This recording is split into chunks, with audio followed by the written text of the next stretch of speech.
here is Fox and Friends, super excited on the return of Donald Trump. And they noticed something I guess I didn't notice, was that he's looking svelte. And go to school. And the get kids back in school was another big theme. Cancel culture for the 4 straight days, another big theme, because it's hitting the left. Most of all, it's hitting the right. And I also thought the president was so smart not to go after, besides mentioning, Mitch McConnell and the problems he had with people that voted for impeachment, Liz Cheney. He mentioned it and moved. He didn't focus on it because he knows, I think, and on every level, that if you break up the Republican Party, they have no shot of being successful, and that works against his interests, especially if he wants to run again, which, according to the Wall Street Journal today, aides have said he will not make a decision until after 2022. But I thought it was good. He looked happy. He looked. I thought he was very upbeat. I thought he looked thinner. I thought he enjoyed every second of it. I didn't notice that he had slimmed down. Probably he was getting. He was probably been sitting. I mean, I can't imagine he's been actually on any type of regimen other than like, just sitting in Mar-a-Lago, just constantly eating his sorrows away. But there he is. They're trying to say that he's, not fanning the fire of the Republican Civil War. And he's not. I mean, I think, Mitt Romney told us the other day, that's over. The war is over. Oh, good to know. Yeah, I mean, that's very Bush of him, right? He's going to hang up a banner and say the war is over. Well, it's not. But the bottom line is the war is over. There are no real multiple factions of the Republican Party.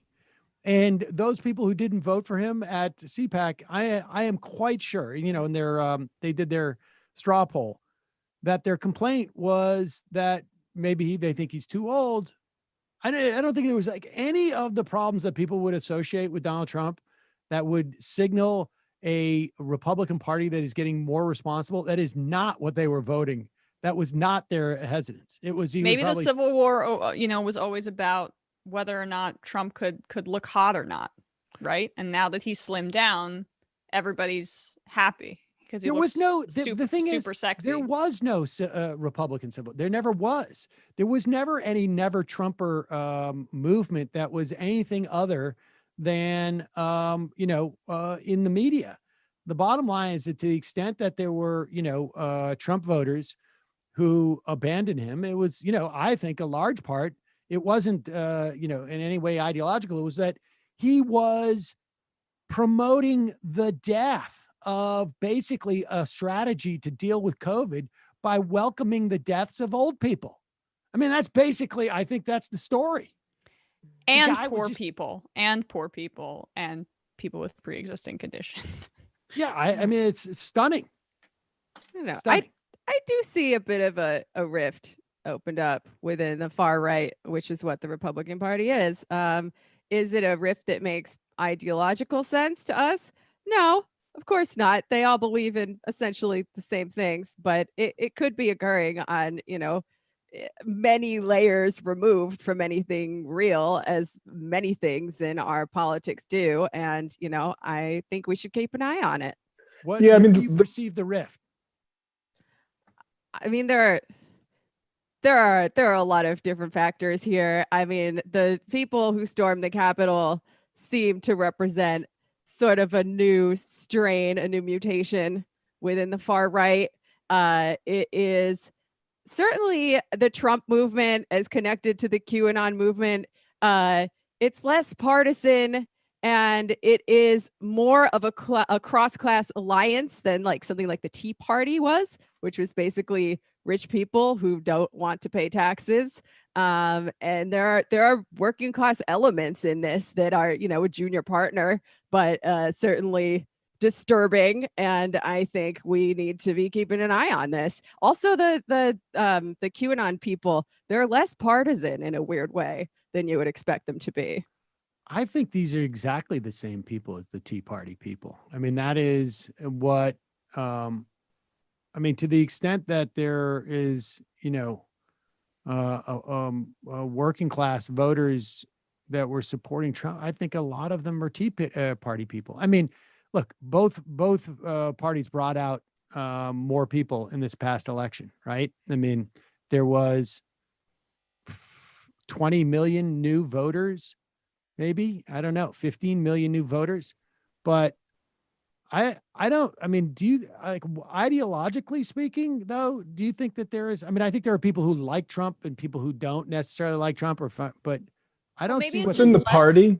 It's less ideological, I think, at this point, right? It's cultural. I mean, that's even more of the schism that we're seeing. Like, all they're talking about is cancel culture. It's cultural. And if you look at the class composition of the people who stormed the Capitol, as many people have been doing, there are more working class elements than you might have initially expected there to be.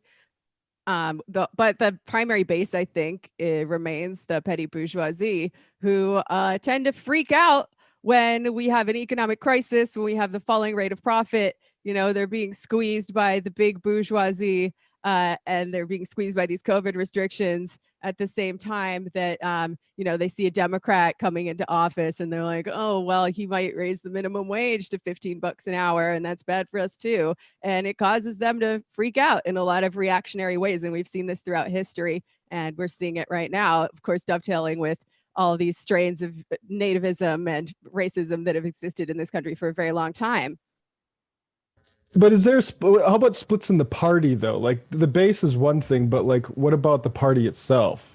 Do you see, like, I think the splits there, it's basically like a war with reality, and the side of unreality is just massively a bigger caucus in the Republican Party. Like, so the Liz Cheney stuff, that doesn't fly at all. And like, so it's not a war. It's just a fait accompli by these psychos. Right. That's my point. The war is over. There's no civil war. It's just like they already resolved it. It's over. And the people who have realized that are looking for a new host body, like the Lincoln Project, basically. Yes. Or the Democratic that did not Party. work out so well. Yeah, I guess I'm talking more about a split in the movement and the base than within the party officials themselves. Well, they're authoritarian. The split is a lot less likely to reverberate for a long period of time. They'll unite behind the leader, whoever that may be, and they'll unite culturally as well, right? So, yeah, I mean, I think one interesting factor is when you're talking about Trump and fascism and the F word, saying, is Trump a fascist? Is Trump not a fascist? One factor throughout history that really needs to exist for a right populist or fascist movement is like social cohesion, right? And we don't have social cohesion in this country in the neoliberal era, but people have made a pretty convincing argument that whiteness serves as a kind of glue and a kind of social cohesion for the people in this movement. It sure seems like it. It sure seems like it. Yeah, and I think like you have to look at the social cohesion in terms of, not to be too technological about it, given our guest today, but like the media technology and social media, that allows a sort of a simulation of cohesiveness, at least along messaging lines and propaganda lines, that it really affects attitudes. I mean, the drive to turnout in both parties is, I think, kind of indicative of that.